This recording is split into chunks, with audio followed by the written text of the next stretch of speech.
जय जय शिव शंकर, जय शिव शंकर, हर हर महादेव, हर हर महादेव।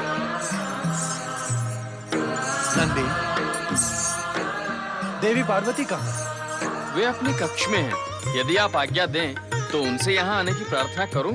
उनसे कहो कि हम उनके साथ गगन विहार करके आनंद कानन काशी पहुंचना चाहते हैं। आनंद कानंद काशी? आनंद कानन काशी का नाम सुनकर तुम आनंदित न होकर उदास क्यों हो रहे हो नंदी? कुछ नहीं भोलेनाथ।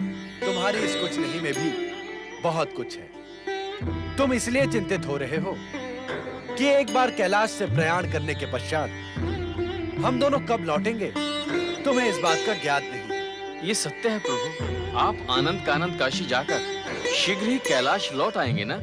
यदि शीघ्र न लौटे तो?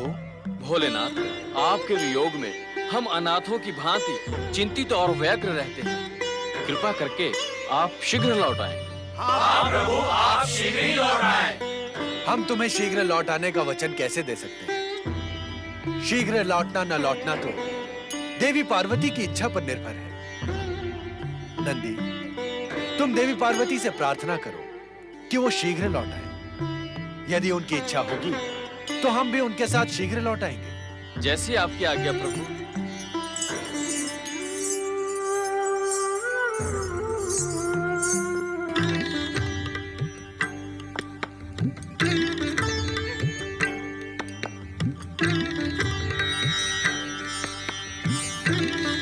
स्वामी, अचानक आनंद कानन जाने का विचार आपके मन में कैसे आया? क्या आनंद कानन काशी का नाम सुनकर तुम्हारे मन में आनंद उत्पन्न नहीं होता देवी? होता क्यों नहीं स्वामी, मुझे तो गगन विहार करना अत्यंत प्रिय है। सृष्टि की गतिविधियों पर दृष्टि डालना मुझे अच्छा लगता है। हम गगन विहार की नहीं, आनंद कानन की बात कर रहे हैं देवी। आनंद कानन तो आनंद कानन है स्वामी। आपने काशी नगरी को प्रलय काल में भी न डूबने का वरदान देकर उसे परम पूज्य बना दिया है। जो भक्त काशी में रहकर आपकी आराधना करता है उसे पुनर्जन्म नहीं लेना पड़ता। तुम अपने आप को हमसे पृथक क्यों कर रही हो देवी? मैं समझी नहीं स्वामी, आप क्या कहने के इच्छुक हैं? अभी अभी तुमने कहा कि जो काशी में रहकर हमारी आराधना करता है उसका पुनर्जन्म नहीं होता, वो शिवलोक को प्राप्त होता है। और जो तुम्हारी भक्ति करता है क्या उसे कुछ प्राप्त नहीं होता? तुम तो साक्षात शक्ति स्वरूपा हो। तुम्हारी आराधना करने वाले को जो सिद्धियां मिलती हैं वो तो हम भी प्रदान नहीं कर सकते। नहीं स्वामी, मेरी वृथा प्रशंसा न करें। मैं जो कुछ भी हूँ आपके ही कारण हूँ। शिव के बिना शक्ति भला क्या कर सकती है? ओम नागेश्वराय नमः स्वाहा। ओम सुरेश्वराय नमः स्वाहा। ओम नागेश्वराय नमः स्वाहा। ओम महारुद्राय नमः स्वाहा। ओम काशी विश्वेश्वराय नमः स्वाहा। ओम पातालेश्वराय नमः स्वाहा। हर हर महादेव। स्वामी, देवर्षि नारद हमसे पहले ही यहाँ पहुँच गए।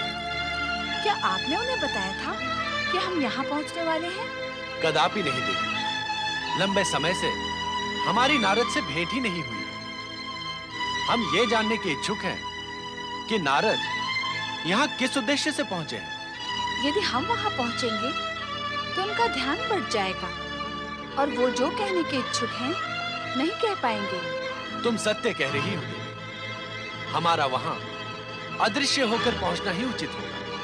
परंतु इतने अदृश्य भी ना हो कि नारद को भी दिखाई न दे।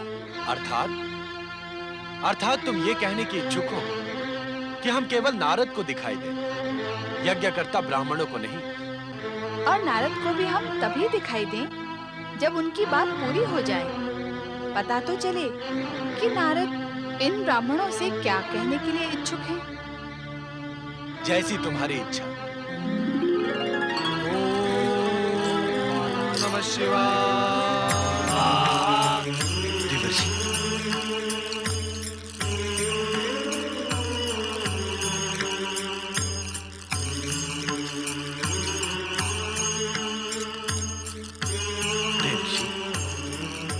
आपने साक्षात हमारी इस यज्ञ भूमि में प्रकट होकर हमें गौरवान्वित किया है।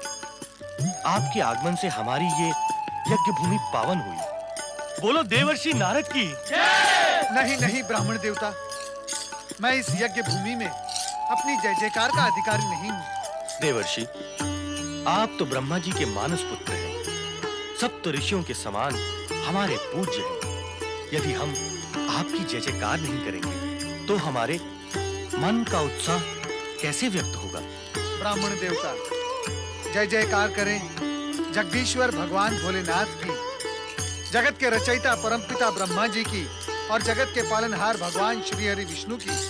बोलो त्रिदेव ब्रह्मा विष्णु महेश की।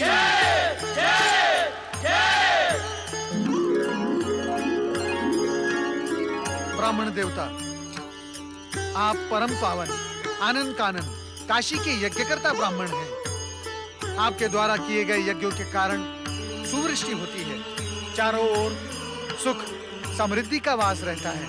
हम तो ये सब शिव भक्ति हेतु अपना कर्तव्य समझकर ही करते हैं देवर्षि।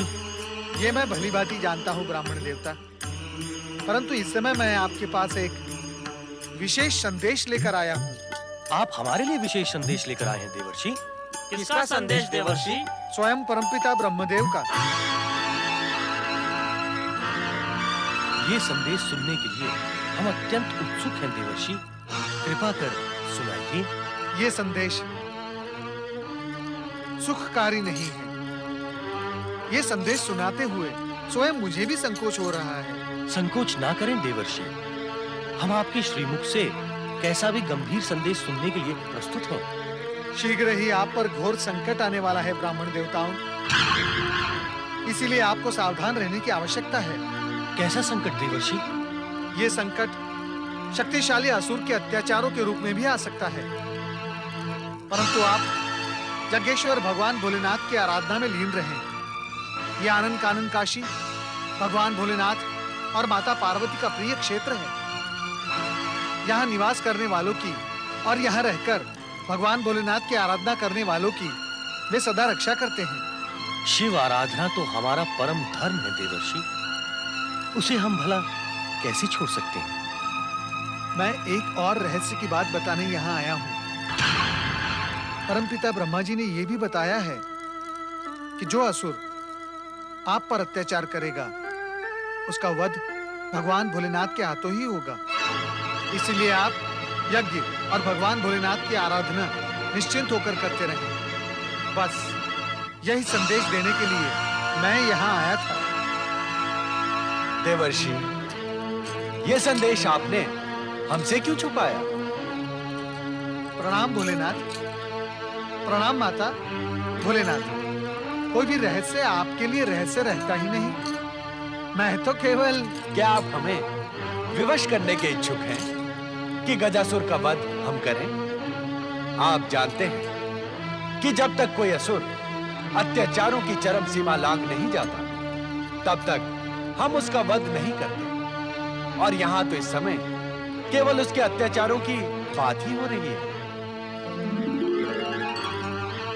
हम चकित हैं देवर्षि, क्या आप अभी-अभी भगवान शिव और माता पार्वती से बातें कर रहे थे? क्या आपको भगवान भोलेनाथ और माता पार्वती के दर्शन नहीं हुए? नहीं देवर्षि, हमारे ऐसे सौभाग्य कहाँ। ये शिव लीला थी महानुभावों। स्वयं भगवान भोलेनाथ माता पार्वती के साथ यहाँ पधारे थे, इस यज्ञ भूमि को पावन किया। इससे बड़ा सौभाग्य और क्या हो सकता है? स्वयं भगवान भोलेनाथ आपकी रक्षा के लिए यहाँ फिर पधारेंगे। आप निश्चिंत रहें।